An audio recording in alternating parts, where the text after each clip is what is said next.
हाँ स्वामी जी, मेरा प्रश्न ये है कि ब्रह्म कुमारी को जो वर्तमान में जो फेस टेलीविजन पे दिखाया जाता है, इंटरनेट पे भी काफ़ी यूट्यूब वीडियो है, सिस्टर शिवानी, तो जो जितनी भी परिस्थितियां हैं उनका कहना है कि हमारी सोच के कारण है। तो अगर हम अपनी सोच को अच्छा कर लें, जैसे मान लो बच्चा डरा हुआ है एग्जाम में जा रहा है, तो हम उसको दुआएं दें तो अच्छे से वो एग्जाम कर पाएगा। घर में लड़ाई झगड़े चलते रहते हैं, तो अगर बोलना बंद हो गया है तो हम उनको दुआएं भेजें तो वो आपस में प्रेम से भर जाएंगे। या जो भी हम कल्पना करेंगे, जो अभी थोड़ी देर पहले पूछा, इमेजिनेशन को अगर हम ठीक कर लें तो हमारा रियल का जो जीवन है वो ठीक हो जाएगा। तो क्या ऐसा संभव है? तुम्हारे सामने एक सिस्टर शिवानी बैठी हुई, तुम्हारे सामने एक सिस्टर शिवानी बैठी हुई, और ये सिस्टर शिवानी दिल की अच्छी, भाव भी अच्छे करती, लेकिन पीड़ित हैं।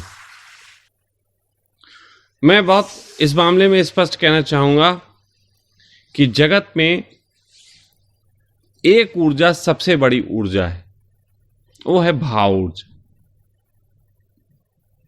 सबसे बड़ी ऊर्जा है भाव ऊर्जा। मैं शिवानी को कह रहा हूं, तो भाव ऊर्जा के तल पे वो जो बात कह रही हैं वो बिल्कुल सही बात है, भाव ऊर्जा। लेकिन भाव ऊर्जा आगे चल के विचार ऊर्जा बनती, भाव ऊर्जा ही विचार ऊर्जा बनती। जैसे मेरे अंदर से कोई भाव आया कि यार सेब खाना, या कोई टेस्ट, सेब जैसा कोई टेस्ट खाने का भाव उठा, तो वो विचार बनेगा, यार सेब दो, सेब खाऊंगा, विचार बना। अब यही विचार कर्म बनेगा। एक जना उठेगा, जाएगा मार्केट से सेब लेके आएगा, ठीक है, ओके जी। तो भाव ऊर्जा इस जगत की सबसे अच्छी ऊर्जा है, और बहुत से लोग अपनी साधना के दौरान अपने आप को इतना बेहतर कर लेते हैं कि वो भाव ऊर्जा से टच कर पाए। लेकिन जब यही संदेश कि भाव ऊर्जा, भाव करने से जगत का कल्याण हो सकता है, जब यही संदेश वो उन लोगों को देते हैं जिन्हें भाव का कोई भी पता नहीं, तो क्या होता है? अब थोड़ा दूसरा समझो। एक आदमी का मार्केट गया हुआ है सेब लेने। अब ये कर्म ऊर्जा से भाव ऊर्जा पे आते हैं, है ना। वो लेने गया है सेब लेने, और सेब लेने जब गया है तो उसके पास, क्योंकि अभी कर्म ऊर्जा ही है ना, अभी उसके पास भाव ऊर्जा तो है, जैसे कर्म ऊर्जा है। कर्म ऊर्जा में उसके पास सेब के लिए 150 रुपए लेके गया, और सेब मिल रहे हैं 200 रुपए किलो। तो वो क्या करेगा? अरे यार सेब, यार ये तो नहीं, ये तो इतने महंगे नहीं ले सकते यार, 200 रुपए किलो हैं। फिर 150 वाले ढूंढेगा। पहला करते वो 150 वाले ढूंढेगा, 150 वाले में थोड़े कम अच्छे मिलेंगे, ठीक है। अब वो कम अच्छे सेब लेने के बाद जगत के कल्याण से किस तरीके से भरेगा?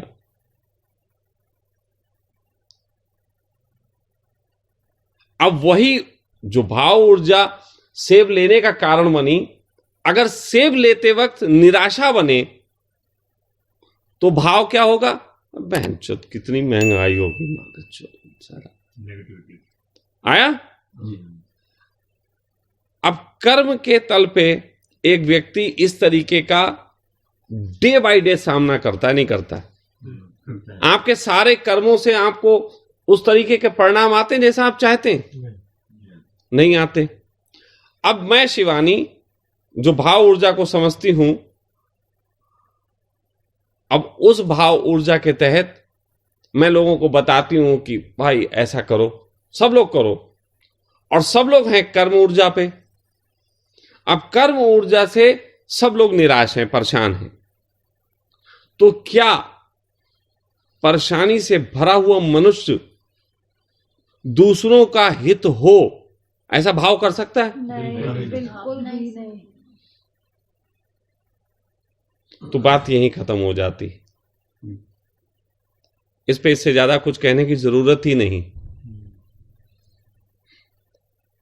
भाव ऊर्जा, और फिर वो एक बात कहती हैं, क्या बात कहती हैं?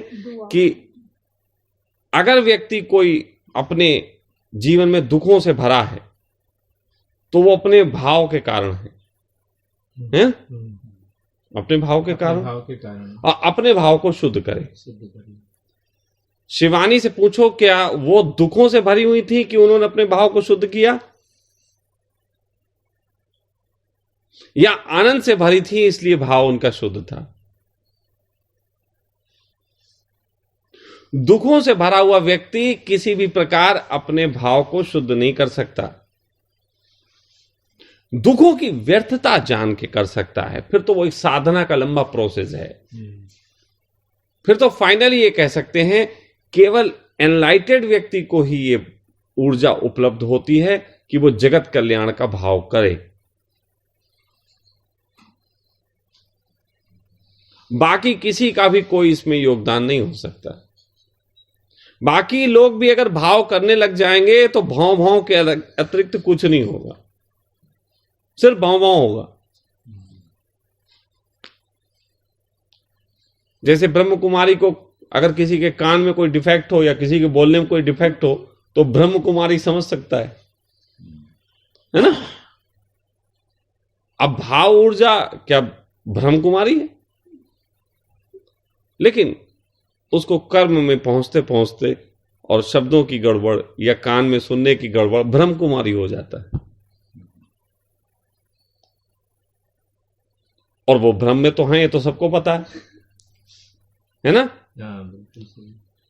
क्योंकि सच बात तो यह है, अगर यहां पे बात मैं छेड़ दूं ब्रह्म कुमारी की, तो ब्रह्म कुमार एकमात्र ऐसा संस्था है पूरे दुनिया की, मैं पूरे दुनिया ही जोड़ लिया इसमें, पूरे दुनिया की एकमात्र ऐसी संस्था है जिसने यथार्थ से भटका के मात्र कल्पनाओं का जाल दे के और अपना धंधा खड़ा किया। देखो, एक कल्पना भोग होता है, बहुत से लोग होते हैं कल्पना भोग में आनंदित होते हैं, और जिसकी सबसे बड़ी मिसाल है मास्टरबेशन। मास्टरबेशन कल्पना भोग, कल्पना भोग में बहुत लोग आनंदित हो रहे हैं जी। लेकिन क्या कल्पना भोग से आनंद है? नहीं। या एक रिलीजिंग है, केवल एक रिलीज है, एक रियल कुछ था और उससे हट के कल्पना में हम पढ़ के आनंद ले रहे हैं। उसी तरीके से वास्तविकता से हटा हुआ पृथ्वी पे अगर कोई अपने आप को धर्म बोलता है तो सबसे बड़ा वो यही वास्तविकता से हटा हुआ। इन सारे ब्रह्म कुमारीज को एक पिक्चर थी, मैंने प्यार किया, उसका एक डायलॉग इनको जरूर सुनना चाहिए। लड़का लड़की कभी दोस्त नहीं होते। बहुत सिंपल सी बात है, लड़का लड़की कभी दोस्त नहीं होते, तो भाई बहन तो बहुत मुश्किल से होते हैं। ये सिर्फ एक डायलॉग इनको बहुत सुधार देगा। लाखों करोड़ों में कोई एक व्यक्ति होता है ऐसा जो सेक्स से दूर जाके अपने जीवन में आनंद को उपलब्ध होता है। लाखों करोड़ों में होता है ऐसा, मैं मानता हूं, मैंने भी देखे हैं 2-4 लोग, लाखों करोड़ों में। लेकिन वो सबकी नसबंदियां करा दे आनंदित करने के लिए जगत को, क्या ये बुद्धिमत्ता होगी?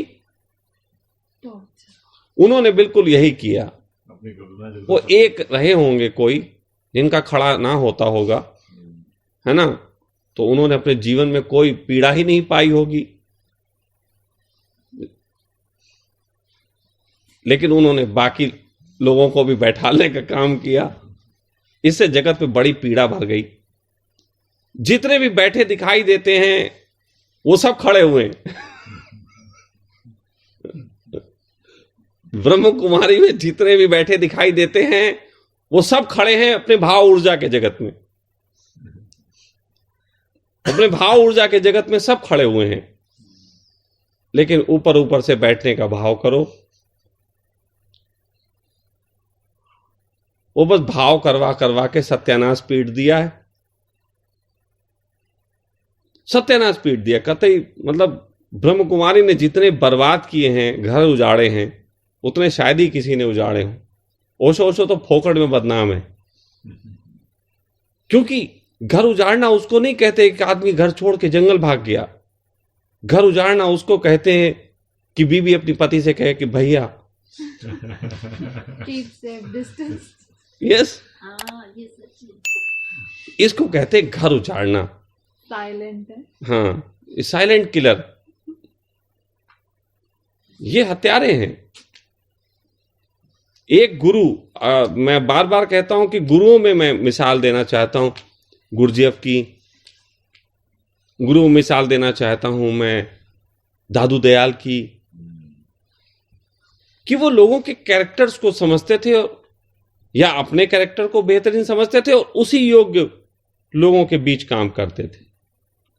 जॉर्ज गुरजेफ दूसरों के कैरेक्टर समझ के उनके हिसाब से काम करता था। दादू दयाल एक लविंग स्वभाव के थे, वो अपने कैरेक्टर जैसे लोग कोई चुन के बस उनको ही ढूंढ लेते थे, उनके बीच ही अपना काम करते थे।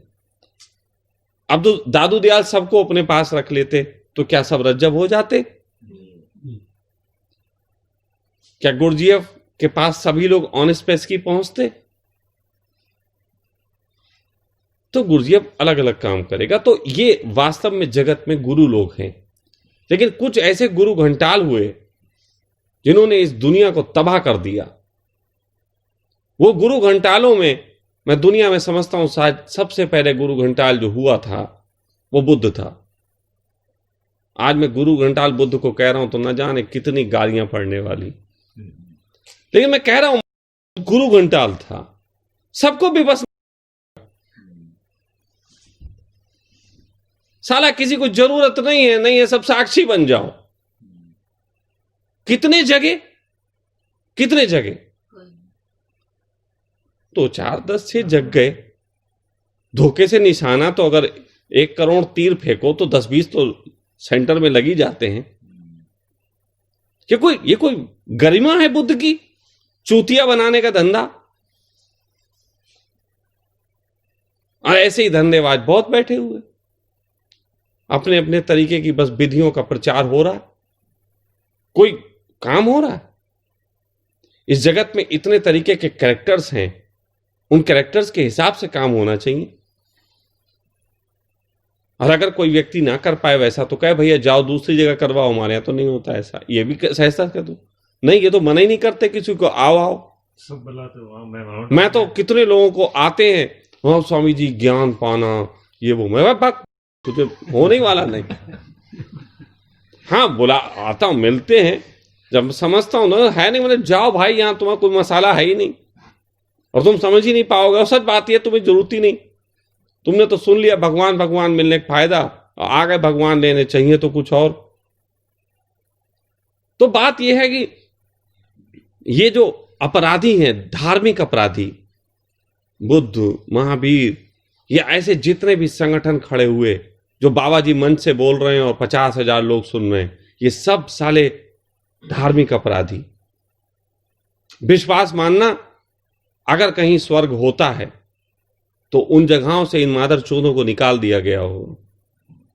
बुद्ध हुए, महावीर हुए, जितने भी ऐसे लौड़े घंटाल हुए, इन सबको तो स्वर्ग से जूते मार मार के निकाला जाता हो। साले तुम लोग अधर्म फैला के आए, करोड़ों लोगों को तुमने चूतिया बनाया। ये कोई ढंग है? ये कोई गुरु होने का ढंग है? गुरु पीड़ा लेता है, गुरु तकलीफ में पड़ता है, गुरु बच्चे की तरह संभालता है। गुरुओं की तो कुछ और ही इस जगत में मिसालें दी गई थी। या गुरु की ये सबको खड़ाऊ पहनना है, सब चोटी रखवाएंगे, सब नमाज पढ़ेंगे, ये गुरु है भाई? ये मुझे, मैं साफ कह रहा हूं कि इनको मैं गुरु नहीं मानूंगा। हाँ, ये प्रचारक हुए, ये बड़े अच्छे मीठे बोलने वाले हुए, जिनके जाल में आ गए। ये बहुत अच्छे कवि हुए जो कंठ से गाते थे, जिनकी बात लोग कानों से सुन लेते थे, लेकिन ऋषि नहीं हुए। ऋषि तो बैकुंठ से गाता है। अब बैकुंठ से गाने वाले की बात कौन सुन पाता है? बैकुंठ से कोई मुंह है? बैकुंठ का मतलब होता है नाभि। नाभि से मैं गाता हूं, कितने लोग सुन पाएंगे? नाभि से तो जो व्यक्ति गाता है उसके शब्द लोगों को हिला देते हैं, वो बेचैन करते हैं, वो कानों कानों को रस नहीं घोलते मीठा मीठा, नहीं कानों में मीठा रस घोल रहे हो तो कंठ से गा रहा है, और कानों में जाके तुम्हारे पहले गए हुए शब्दों से लड़ते हैं, परेशान करते हैं, तो समझो बैकुंठ से गा रहा है। लेकिन जो बैकुंठ से गा रहा है, तुम सोचो उसके पैर छू लेंगे, आशीर्वाद मिल जाएगा, इससे कुछ नहीं होगा। उसके पास जाओगे तो तुम्हारे कान को वो शीशा पिघला के टलवा देगा, तो तुम्हारे कान को पहले बंद करेगा, क्योंकि जब तुम कानों से सुनना बंद कर पाओगे तभी किसी दिन तुम बैकुंठ से सुनना शुरू कर पाओगे। जब तक तुम कानों से सुनते हो बैकुंठ को सुन ही नहीं सकते। लेकिन भाव ऊर्जा जगत कल्याण में करे हो। भाव ऊर्जा तो ऐसी है कि आज हमारे देश में एक आंदोलन चल रहा है, कृषि आंदोलन, सबको पता है। अच्छा, अब ये बताओ, इस देश के सभी लोग भाव ऊर्जा करें तो किस किस तरीके की भाव ऊर्जा होगी? सबकी होगी, जगत कल्याण हो, ऐसा भाव करेंगे सब, ऐसा करेंगे। किसान बंद करेंगे आंदोलन, कुछ लोग करेंगे, मोदी कब समझेगा, सब अपने अपने टाइप के भाव करेंगे। कोई ऐसा होगा कि सब एक से भाव कर रहे हो? मतलब ऐसा हो गया। अब इसीलिए भाव ऊर्जा काम नहीं करती। जैसे हवन की वेदी बनाई, सबको पकड़ाया गया, ये पकड़ो और इसमें डालना, स्वाहा बोलना, है ना। अब देखो स्वाहा बोलने, अब जैसे वेदी है तो फिर वेदी को देखो, यज्ञ करते का ढंग है कि अग्नि के साथ अग्नि के साक्षी बनो, आग के कितने कलर हैं वो तुम्हारी आंखों में जा रहे हो। फिर स्वाहा, अब स्वाहा करते वक्त हाथ लगाना, ये दोनों हाथ की ऊर्जाओं को समर्थन देना है। लेकिन लोग ऐसे कहते स्वाहा स्वाहा, बस मुंह से ट्यूनिंग चल रही है, बाकी और जी ठीक है स्वाहा। ये वेदी भाव की, लेकिन वो तो फिर भी गनीमत है, कम से कम शब्दों से तो ट्यूनिंग मिल रही भाव की। नहीं तो लोग भा स्वाहा स्वाहा ऐसे करते नहीं करते। कोई लोग शादी हो रही होती है, दूल्हा दुल्हन के ऊपर फूल फेंक के मारते हैं, कोई सारा फूल उसकी तक के नाक पे मारता है। तो ये भाव ऊर्जा नहीं, बहुत अलग बात है। भाव ऊर्जा का सिर्फ अधिकार बुद्धों को प्राप्त है, वो कर रहे हैं, बाकियों को नहीं प्राप्त है, उन्हें नहीं करनी चाहिए। अभी अपनी कर्म ऊर्जा सुधारें। और शिवानी दीदी तुम बहुत अच्छी हो। मतलब मैं तुम लोगों ने क्या समझा अच्छी, जो मैंने कहा था अच्छी हो, भाव ऊर्जा तुम्हारी बहुत अच्छी है, लेकिन तुम्हारी कर्म ऊर्जा बाधित है। तुम्हें अपने भाव को अपने कर्मों तक यात्रा कराना चाहिए। तुम भटकी हुई हो। तुम भाव ऊर्जा पे बहुत अच्छी हो सकती हो, लेकिन परमात्मा ने जब भाव किया था तो उसने जगत का निर्माण भी किया था।